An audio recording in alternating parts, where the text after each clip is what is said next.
Get the idea? Niatnya mau liburan, malah berujung petaka. Halo cuy, balik lagi sama gue di Film Bang. Apa kabar nih? Masih dalam suasana puasa ya? Biar makin semangat, kali ini gue akan mengajak kalian untuk berkelana di hutan West Virginia. Film berjudul Wrong Turn 6 menceritakan bagaimana aksi dari sekumpulan psikopat yang tinggal di dalam hutan. Tentunya di sepanjang film akan dihiasi dengan adegan-adegan yang memanjakan mata kita ya guys. Daripada penasaran, langsung aja yuk kita tonton filmnya. Berawal di tengah hutan yang sangat rindang, terdapat sebuah trek permainan sepeda dan terdapat sebuah kolam air panas yang tersembunyi. Datanglah sepasang muda-mudi yang kelelahan mengayuh sepedanya. Mereka pun langsung beristirahat dan memarkirkan sepedanya. Laki-laki langsung ancang-ancang, nyemplung ke dalam kolam ini cuy. Nggak mau ketinggalan, wanita juga pun perlahan-lahan membuka semua pakaiannya sampai terlihat aset negaranya yang sangat simetris sempurna. Tanpa sadar aksi mereka berdua diperhatikan oleh seorang psikopat yang mengamati mereka. Nggak peduli, mereka pun langsung main kuda-kudaan di dalam kolam air panas. Laki-lakinya di bawah, wanitanya di atas. Ya, begitulah ya. Singkat waktu, cuma beberapa menit aja sih, mereka pun udahan. Kembali pakai baju dan melanjutkan perjalanan mereka menggunakan sepeda. Namun, baru berjalan beberapa meter, tiba-tiba si laki-laki udah hilang entah kemana. Celingak-celinguk mencari di mana perginya sang kekasih, ternyata sang pacar tertusuk sesuatu di lengan. Saat mau dibantu, tiba-tiba sang psikopat langsung memanah pria ini tepat menembus kepalanya. Wanita ini ternyata lebih takut mati daripada takut kehilangan pacarnya. Dia pun buru-buru kabur, namun karena sangat panik, dia pun gak sadar kalau di depannya ada kawat bersilet langsung menancap di mukanya. Karena gak bisa bergerak, langsung dihabisi oleh para psikopat ini. Film pun dimulai. Azab adu mekanik di tengah hutan ternyata benar adanya. Cerita pun pindah ke segerombolan anak muda yang ingin berlibur ke sebuah mansion, di mana si Dani katanya mendapat warisan sebuah mansion dari keluarganya. Di sini ada pacarnya Dani, yaitu Tony. Iya, ini emang gak kebalik kok cuy. Dani yang cowok, Tony yang cewek ya. Selain itu juga ada Vic yang duduk di belakang. Jadi mereka bertiga pergi menemani Dani untuk bertemu dengan keluarganya untuk serah terima sebuah warisan yang berupa mansion. Di sisi lain juga ada adiknya Tony yang datang bersama dua temannya. Namun apesnya mereka agak terlambat karena mengalami pecah ban. Dari sana cerita pun pindah ke Hotel Hot Spring yang merupakan mansion yang nanti akan diwariskan ke Dani. Di sana sedang diadakan acara orang tua. Walaupun sudah tua, ternyata mereka masih saja centil, menggoda pelayan di sana dengan berpura-pura menjatuhkan garpu. Pelayan yang bernama Jackson pun bukannya seneng, dia malah kesel. Di sisi lain kita diperkenalkan pada seorang perempuan yang cantik, idola kita semua, namanya Sally. Dari raut wajahnya, Sally sepertinya sedang mengkhawatirkan sesuatu, tapi Jackson dengan bijak menenangkan Sally dengan sebuah kecupan, membelai rambutnya yang udah pasti wangi ya. Singkat cerita, Dani pun sampai di mansion ini. Tony dan Vic langsung terpana melihat kemegahan bangunan yang semuanya akan diwariskan kepada Dani. Kedatangan mereka ini disambut oleh Jackson dan Sally. Ternyata mereka ini tidak mengira kalau Dani datang bawa teman-temannya. Apalagi satu rombongan lagi juga datang dan ikut bergabung. Tapi di sini Jackson masih memendamnya ya guys. Ya udah, karena udah pada nyampe, mereka pun disuruh masuk dan melihat kemegahan bangunan ini dari dalam. Sally pun langsung menggandeng tangan Dani tanpa peduli kalau Dani sudah punya pawang. Nah, Sally pun menjelaskan kalau Sally, Jackson, dan Dani adalah saudara. Mereka pun sudah disiapkan sebuah hidangan, namun karena Jackson tidak tahu Dani bawa teman-temannya, jadi ya hidangannya cuma untuk satu orang aja. Cerita pun kembali ke nenek-nenek tadi yang masih berharap kalau Jackson akan datang dan menikmati daging keriputnya. Tiba-tiba ada yang mengetuk pintu kamarnya, tapi pas dibuka, loh kok kosong? Hanya ada sebuah gerobak dan tumpukan koper yang seakan-akan menyuruh nenek ini untuk pulang dari sana. Ia pun dengan sempoyongan mendorong gerobak ini dengan sekuat tenaga sampai di ujung lorong. Tiba-tiba sebuah kapak melayang dan nenek ini pun beda alam. Jackson pun langsung datang dan langsung marah-marah. Seakan-akan dia udah kenal baik sama sosok yang melempar kapak ini.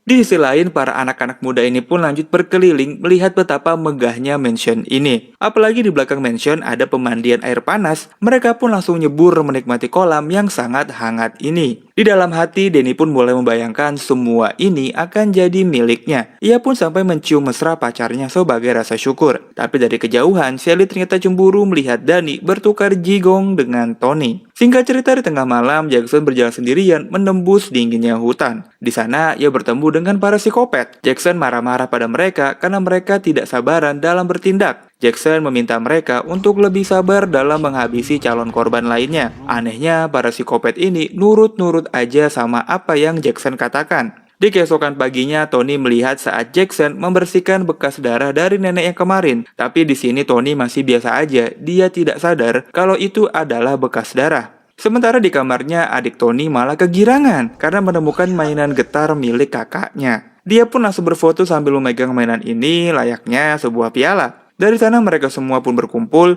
melihat dan memperhatikan foto-foto keluarga Dani. Sebenarnya mereka semua ini penasaran pada foto orang yang menutupi mukanya dengan karung goni. Lalu datanglah Jackson mengajak mereka untuk melihat koleksi dari para leluhur mereka. Di sana ada shotgun dan juga busur panah. Dani ternyata tertarik pada busur ini. Dia diajaklah ke tengah hutan sama Jackson. Dani akan diajarkan bagaimana caranya berburu seperti yang dilakukan para leluhur mereka. Target mereka kali ini adalah seekor rusa ya guys. Di sisi lain ada seorang polisi yang sedang berpatroli. Perjalanannya harus terganggu karena ada sebuah batang pohon yang dibiarin menghalangi jalanannya. Pak polisi ini lalu turun dari mobil untuk mengecek keadaan sekitar. Tidak lupa juga dia membawa shotgun. Tapi yang terjadi, sebuah panah asmara menusuk jantungnya yang membuat ia tidak berdaya. Sang psikopat malah lompat kegirangan saat bahagia karena mendapat korban. Nggak cukup satu, ia pun menembak lagi satu panah lagi yang menembus kepala bapak polisi ini. Setelah beres, mobil polisi pun dibuang dan ditabrakan ke dalam hutan. Nah, tidak sengaja suaranya ini didengar sama temannya Dani. Dia menyusul Dani ke dalam hutan, tapi bukannya Dani yang ia temuin, malah bertemu dengan psikopat yang sedang asyik nyemil rusa yang sangat segar. Ia pun panik berlari sekencang-kencangnya, tiba-tiba Dani pun muncul, mereka pun bertabrakan, terjatuh hingga terperosok mengenai kawat berduri. Dani pun terluka dan digotong kembali ke mansion. Di sana, ia pun dirawat oleh Sally. Dengan sangat lembut, Sally membasuh lukanya Dani dengan penuh rasa cinta dan perhatian. Berawal dari membasuh luka, sampailah Sally membuka celananya Dani, biar lebih gampang dibersihin, katanya. Sampailah Dani sudah sangat tegang, tiba-tiba datang pacarnya yang membuyarkan aksi mereka. Ya udah, Sally mengalah, ia pun pergi dari sana. Karena udah terlanjur tegang, Dani pun malah melanjutkan adu mekanik bersama pacarnya ya guys ya. Sally pun cuma bisa mendengar suara rintihan dari pacarnya Dani yang semakin membuat dia cemburu berat. Di sisi lain, teman-temannya Dani juga lagi asyik berendam air panas. Di tengah malam yang dingin memang paling cocok untuk berendam air panas, apalagi bersama sang kekasih ya guys. Teman-teman yang lain pun juga ikut bergabung, membuat suasana malam yang dingin berubah menjadi malam yang sangat menyenangkan. Apalagi sang kekasih langsung berdiri dan goyang ngebor dengan sangat aduhai. Di keesokan paginya, Dani pun menceritakan pada teman-temannya kalau dia akan tinggal di mansion ini dan akan mengelola mansion ini. Awalnya teman-teman menolak, tapi pada akhirnya mereka semua sepakat untuk mengelola mansion ini secara bersama-sama. Nah, setelah sarapan mereka pun berpencar mengecek ruangan demi ruangan yang ada di mansion ini ya guys. Tapi Jillian dan pacarnya mempunyai niat yang berbeda. Mereka malah fokus mencari barang-barang antik, lalu mereka curi untuk dijual lagi. Patung demi patung mereka masukin ke dalam tas. Nggak sampai situ aja, Jillian pun menemukan sebuah ruangan rahasia. Ia pun mengajak pacarnya untuk masuk, siapa tahu di sana akan ada lebih banyak barang antik. Tapi ternyata di sana mereka malah menemukan sebuah ruangan sakral yang sepertinya dipakai menjadi tempat persembahan. Apalagi di sana banyak patung yang menunjukkan adu mekanik dan sebuah tempat di tengahnya yang menjadi tempat adu sodok menyodok. Pacar Jillian pun langsung tanpa basa-basi, ia pun duduk dan berpose seakan-akan menantang Jillian untuk olahraga di sini ya. Ya udah, namanya dipaksa, Jillian pun langsung mengadu mekanik bersama pacarnya di tempat sakral ini. Seperti biasa, Sally pun selalu memperhatikan setiap gerakan dari kejauhan. Apalagi sekarang Sally sudah semakin tidak tahan. Ia pun sambil meraba-raba aset negaranya yang mengikuti setiap gerakan yang Jillian lakukan. Namun di saat lagi enak-enaknya datanglah segerombolan orang berjubah dan langsung menggeprak kepalanya Jillian sampai ia terpental. Lalu pacara pun dihabisi, kedua pahanya dibelah sampai terputus. Lagi-lagi azab adu mekanik di tempat sembarangan langsung terbalaskan ya guys. Saat psikopat ini ingin menghabisi Jillian, tiba-tiba Sally datang dan menghalangi mereka semua. Sally pun membawa Jillian ke kamarnya untuk diobati. Jillian sudah mengalami geger otak. Bukannya diobati sama Sally, Jillian malah digenjot. Sally pun sudah tidak tahan lagi, tapi saat ingin digenjot, tiba-tiba Jackson datang dan membuyarkan aksi kuda-kudaannya. Lagi-lagi Sally selalu gagal dalam beradu mekanik. Jackson pun menyuruh Sally untuk menghabisi nyawa Jillian dengan menimbunnya dengan bantal sehingga kehabisan napas. Ya udah, Sally ambil bantal dan menutup kepalanya Jillian sampai ia tidak bisa bernafas. Singkat cerita, Danny yang mulai jatuh cinta kepada mansion ini semakin didekati oleh Jackson dan juga Sally. Jackson memberitahu Danny tentang rahasia dari keluarganya. Tepat di tengah malam, Danny, Jackson, dan Sally, mereka bertiga pergi ke tengah hutan. Ternyata diam-diam Vic selalu mengikuti kemana Danny pergi. Tepat di tengah hutan, mereka pun tiba di sebuah desa yang berisi seluruh orang dengan wajah sangat aneh dan juga hancur. Tapi di sini Danny disambut layaknya seorang pangeran. Danny diberi sebuah minuman yang membuat dia sangat mabok. Jackson mulai bercerita. Ternyata semua penduduk ini adalah asli keturunan dari keluarga mereka. Nah, untuk melestarikan darah suci keluarga, mereka semua melakukan perkawinan sedarah, atau yang bisa disebut dengan incest. Lately, everything's gone wrong.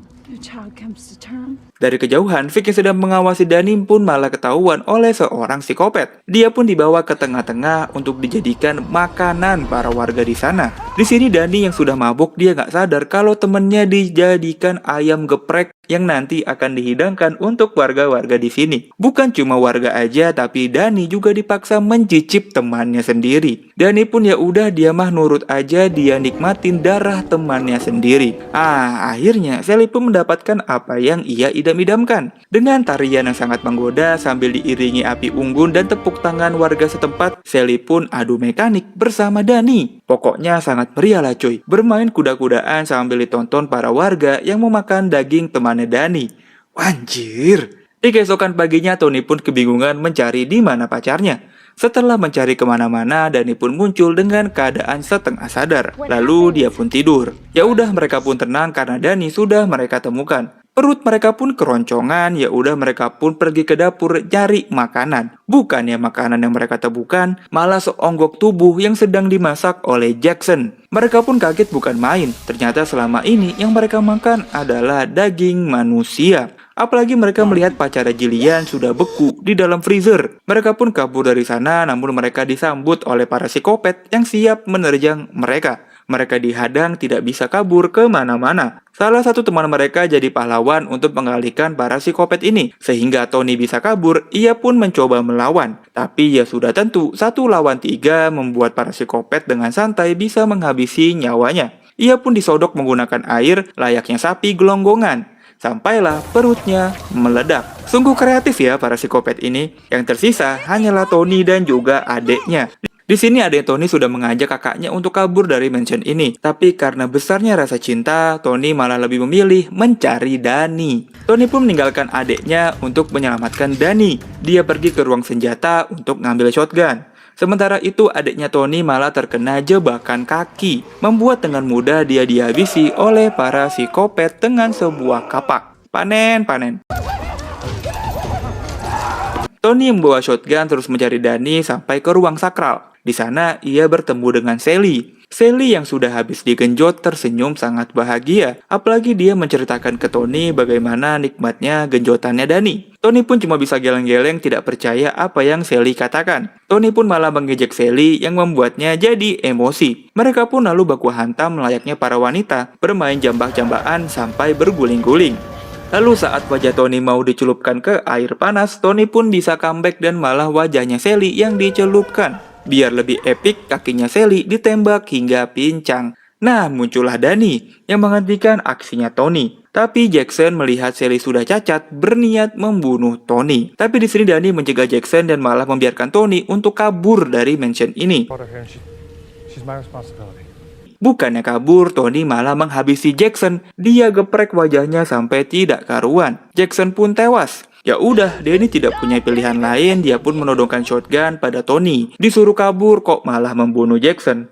Tony pun heran kenapa Danny menjadi seperti ini. Danny pun cuma menjawab dengan satu kalimat, "This is family." Begitulah akhir hidupnya Tony, ia pun digeplak menggunakan kapak oleh si Kopek. Beberapa bulan kemudian, mansion pun kembali ramai.